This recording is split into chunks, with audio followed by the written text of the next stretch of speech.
others would like to make a distinction, but others don't like to make a distinction. Kunwari yung kaso nung yung bata, yung student leader from UP. Nag-field work daw, di ba? I understand yung mga detalye malabas. So, nandun siya. And sinasabi, hindi siya combatant. Okay. Pero ang portrayal sa kanya, hindi, NPA yan eh. Kaya nadama yan, di ba? So, paano ba yun? Paano ba dapat hinahandle yung mga ganyan? Siyempre, sabi ng militar, may lumilipad na bala galing sa hanay nila eh. Anong gagawin namin? Di ba? Yeah. Paano ba dapat? Well, under the rules of war, during combat itself, hanggat hindi mo nakikita binabaril ka or talagang pinapaputukan ka ng nasa kabila, ay hindi mo siya pwedeng i-assume na combatant siya. That's clear in the IHL. Ang issue pa dito ngayon is that marami sila. Nasa isang area sila na puro NPA. May nagtanong nga sa Facebook ba't maghihintay ba yung mga sundalo? Tingnan muna nila kung sinong may hawak na baril o kung sino yung nakaumang ng baril sa kanila bago sila magpaputok. Actually, ang sagot doon, oo. Dapat doon sila ka-consensus tungkol doon sa rules of war. Ang ano pa dyan, itong si Alisa nga, yung estudyante from UP na sinasabi nga nila na NPA. Okay, sabihin na natin na andun siya, kasama siya ng mga NPA. Ang mali kasi sa naratibo ng mga taong nagko-comment dito is that mapunta ka lang doon sa grupo ng mga yon, dapat ka nang mamatay. Ano yon? Mali naman yon. Kasi may mga, I'm sure at some point ipapaliwanag ng mga professor or ng UP itself kung bakit nagiging madalas na ang mga estudyante ng mga UP na pupunta ng bundok. Pero kasama yan sa pag-aaral. Hindi mo naman pwedeng sabihin na aralin mo lang yung isang bagay na conveniente sa'yo. Nalala mo, Christian, si Leonard Ko, yung pinatay ng NPA sa Samar o sa Eastern Visayas na botanist. Pinapalabas pa nga nila na NPA yun, di ba? Pero saan siya magre-research? Kundi sa bundok, sa jungle, sa forest, di ba? Ang punto ko dito is that hindi mo dapat tanggalan ng karapatan ang sino man, lalo na mga estudyante, lalo pa yung nag-aaral pa lang, na aralin kung ano yung gusto nilang aralin. Hindi yun issue eh. Ang issue pa dito is how do you deal with them pag nakita mo sila sa ganung klaseng sitwasyon. Dahil ba yung lugar ng Negros ay known siya as a tawag dito, insurgency area, lahat na ng andon NPA na. Hindi naman tama yun. Ano naman sagot mo ron, Kaloy, sa mga nagsasabi na hindi, may pananagutan din dito yung NPA kasi bakit nyo isinubo itong mga katulad ni Alisa at saka ni RJ, pati yung dalawang film sa ganong situation, yung tuloy nadamay. Well, unang-una, I'm sure darating ang panahon na magre-reckoning ang NPA dyan at kailangan nilang maging tapat sa publiko kung ano yung mga naging palisiyan nila tungkol dyan. Kaya lang, hindi mo pwedeng ipagkait sa kung sino man, lalo na mga adult na, lalo na yung mga estudyante na gusto talaga mag-aral na, again, pumunta sa kung saan nila gustong pumunta at aralin yung kung gusto nilang aralin. Ganun naman ang demokrasya natin eh. Hindi natin iaalis sa kanila yon. In fact, ang ano nga dito is that ang isang mahalagang punto nga dito is that yung pag-aaral, yung pagpupunta nila sa kabundukan, sa mga areas na ganyan. At keep in mind, Christian, hindi lang ngayon nangyari ito. Maraming beses na ako. May mga kaibigan ako dati na mga ganun din, mga nagsasaliksik tungkol sa kalagayan ng mga pisante, mga magbubukid sa Mindanao na pinatay din ng mga paramilitary at military dahil nga nandun sila sa lugar na may mga NPA.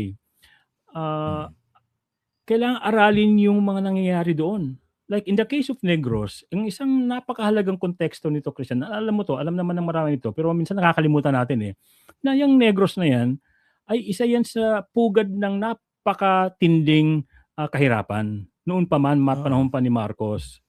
Matindi ang kahirapan. Issue dyan, matindi.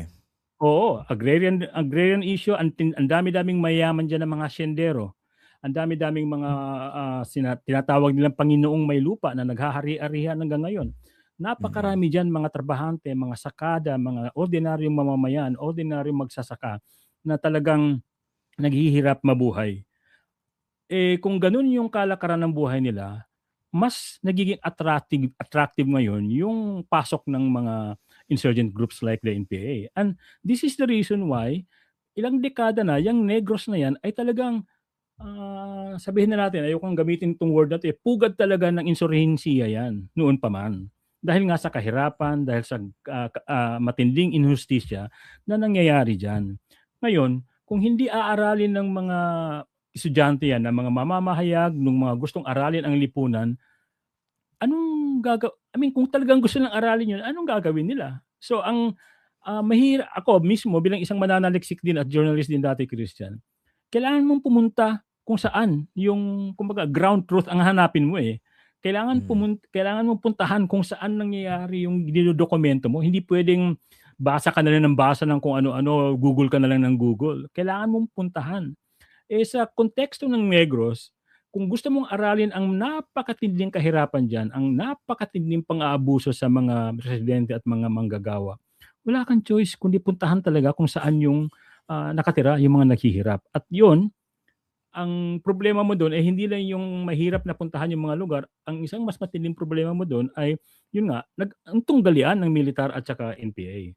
In fact, instead na pagtawanan natin, bastusin natin itong mga batang ito, kahit na sabihin natin hindi ka naniniwala sa ginagawa nila, dapat nga kahangaan dapat yung kanilang naging conviction na pumunta sa mga lugar na endangering themselves dahil gusto lang nilang matutunan kung ano yung dapat matutunan. Ngayon, sasabihin nyo, puro mga walang sense naman yan, Kaloy, kasi alam niyo naman, nag-exposure lang yung mga yan, magiging NPA din yung mga yan. OJT raw, OJT yung mga OJT, claim on the job ng mga, well, sabihin na natin nangyari na yan before, pero in this case, hindi pa naman nangyayari yan. Mukhang wala pa naman ganun. Pero again, ba't may ipagkait sa tao yung gusto nilang pag-aralan ng lipunan?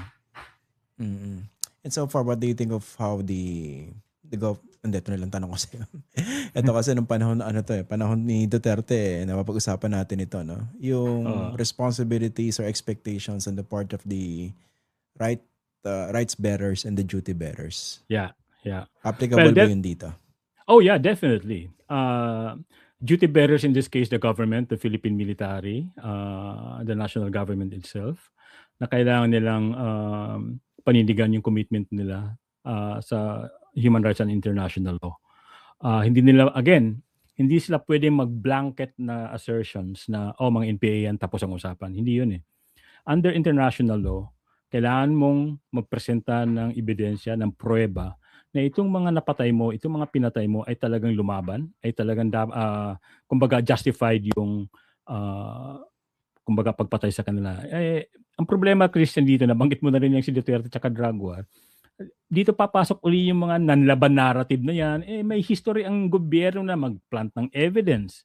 Even ang military itself, may history na nagpa-plant sila ng mga weapons and evidence against activists. Ilang beses nang nahusgahan ng mga korte, ng maraming korte, ang militar na gumagawa niyan. So hindi katakataka yan. Dapat isipin din natin yan. So, pero nga, dahil duty bearer sila, dapat ipakita ng gobyerno na seryoso sila dito kasi malilintikan dito ang kredibilidad ng military.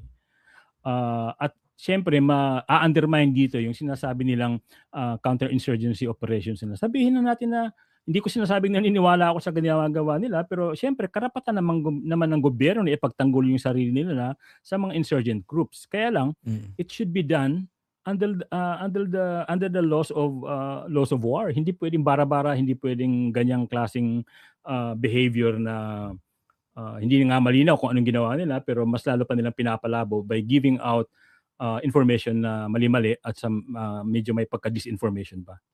Dinadagdagan pa ng mga troll ngayon.